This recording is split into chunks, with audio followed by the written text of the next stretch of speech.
in your capacity, protecting the employees of Deloitte and your clients, what sort of advice are you giving to your So, stakeholders? so I think it's a fine balance. The way I always think about it is it's a fine balance between your preventative capability, having good defense mechanisms on your machines, which are now outside the perimeter that you have, a very good defense mechanism so that you are reducing the probability even something going wrong. So, a simple example, if somebody has got a phishing email which is saying, as I said, first you can click on this link supposed to be coming from the UK government and saying, would you like to be in the first trial of the vaccine, or we are releasing, would you like to be on that first batch? And if somebody's doing that and saying, I'm going to open up a form and going to basically enter the details into the form, and that's basically happening, is there's something malicious injected into that to compromise your machine. So having good defense mechanism on your machines is very, very important. Hmm. Things like you having some good controls where in terms of what activities are happening, or data leakage issues that may be happening on the endpoint, so you need to kind of address that.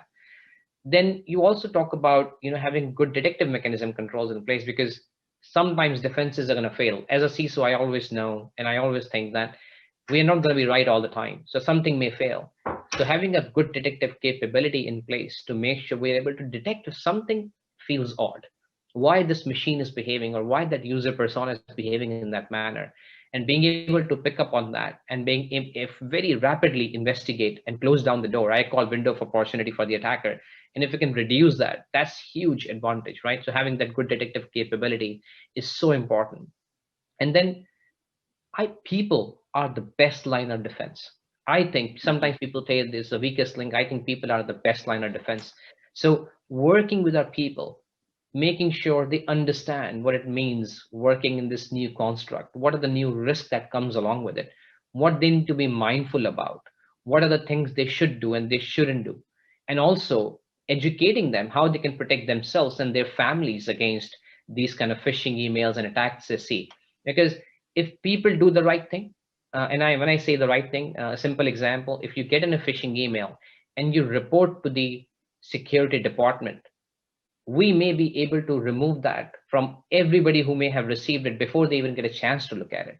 A one small action from one individual can really help protect the organization. And that's where I like to call a shared sense of responsibility. It's a shared responsibility to protect the film. So we are investing a lot of effort and a lot of time in educating our workforce so they understand what are those risks and how they can safeguard and how they can do their job towards protecting the organization.